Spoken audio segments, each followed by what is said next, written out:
You guys may know me, Black Dragon, the guy that has made so many Biker Club MC Protocol videos over the past 10 years.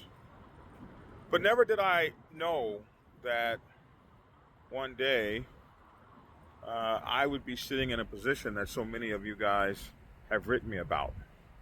A position where my motorcycle club, a few guys in my motorcycle club at the top, decided they wanted to get rid of the old man.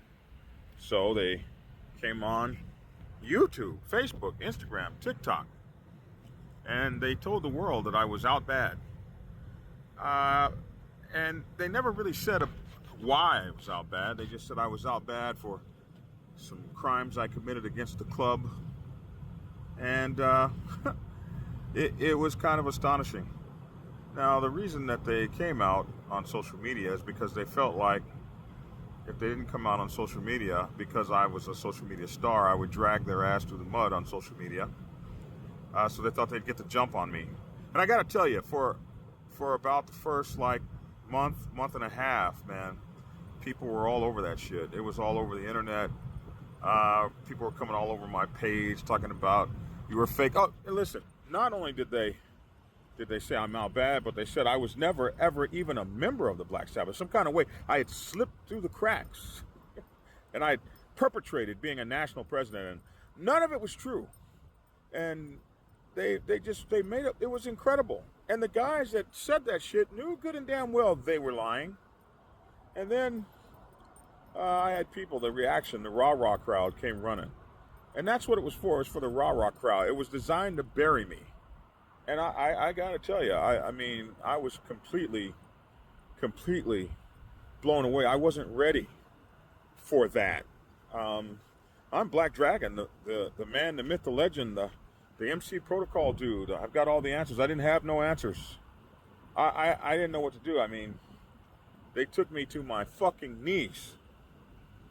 All I could do was just sit bewildered because I'd been having problems with my motorcycle club for like about the past 6 or 7 years, and never, not one time, did I ever come out about the raggedy shit they were doing and the raggedy way they were handling this motorcycle club and dragging it through the mud, because you don't talk about your MC. And I never tried to make it personal about them. But they came out and they did all these things. And so many people for so long have been asking me, Black Dragon, what do I do when I get put out bad? And I always used to say, fight, man. You got to fight. You got to fight. But what the hell does fighting for your reputation look like when a motorcycle club has told everybody you are a rotten piece of shit, so rotten you don't deserve to be known on the motorcycle club set at all? That's what out bad is. You're no better than a leper. You're no more trustworthy than a pervert or a child molester. You're no more, you're no good for any, not we don't like you, not you've offended our bylaws and you got to go, but you are not worthy to be in any motorcycle club in the whole fucking world. That's what my motorcycle club did to me.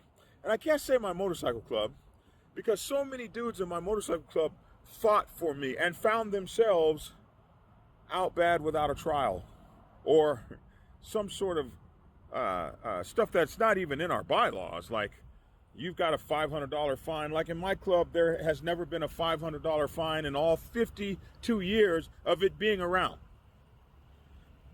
In my club, 99% club, there ain't even the term out bad in our bylaws. It's not there. They're making up shit as they go, as they went. You're out bad. You tried to have a club brother killed, but no evidence whatsoever. And people who fought for me found themselves gone too. $500 fine. You can't run for office for 2 years. Shit like that. Shit that's not in the bylaws. It doesn't even exist. This is what happens when these people take the power of your club. Listen, we had whole chapters drop behind this. Whole chapters. Every chapter in Georgia gone. To get rid of me, or to try, has cost these guys immeasurably. Because they're willing to sacrifice a whole fucking motorcycle club, the nation, the reputation, all just so that they can walk around with an S on their chest. And how do you fight that? How do you fight that they got everybody so afraid that they're afraid to lift their head above the ground for fear that it might get chopped off, like that farmer out there with a snake?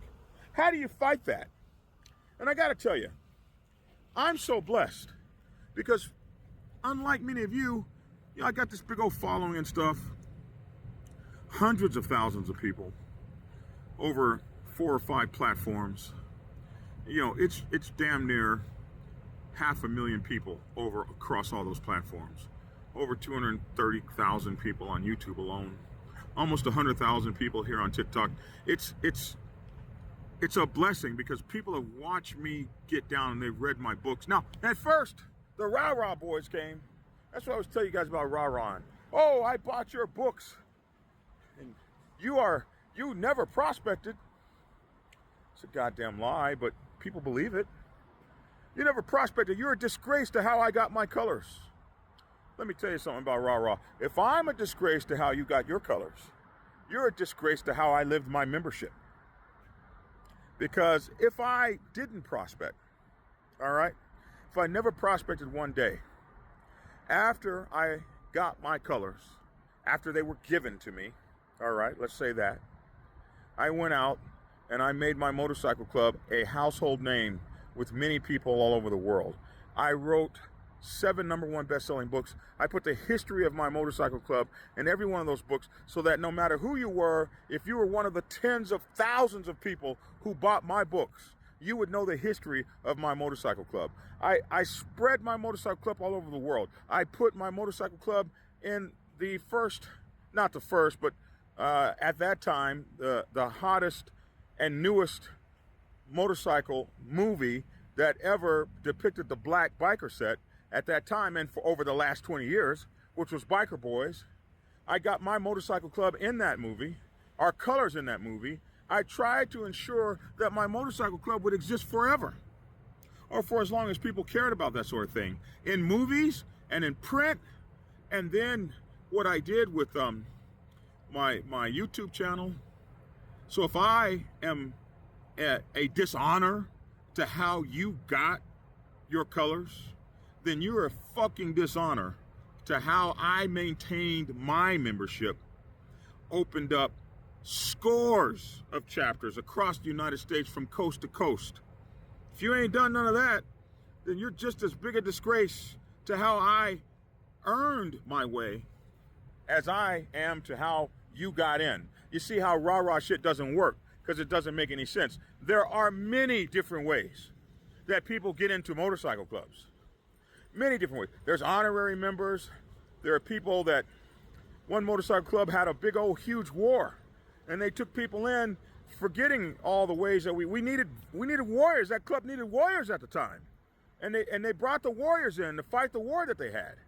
Nobody was giving a damn about the rah-rah shit. It's not what happens to get you in your MC. It's what the fuck you do when you get in there. How you conduct yourself. How you carry yourself.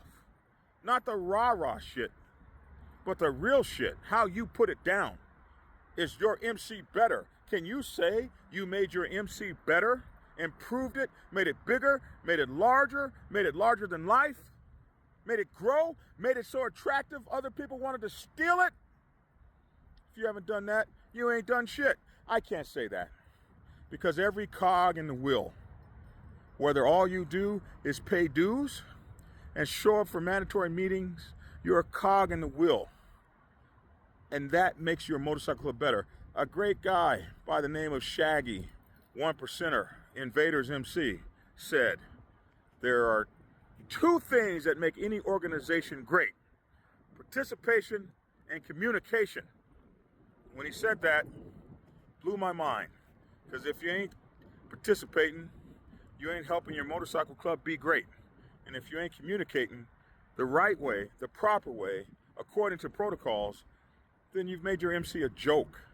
So you don't want your MC to be a joke. You want your MC to be great. And the things I did, I tried to make my MC great. So you fight no matter what. Capiche?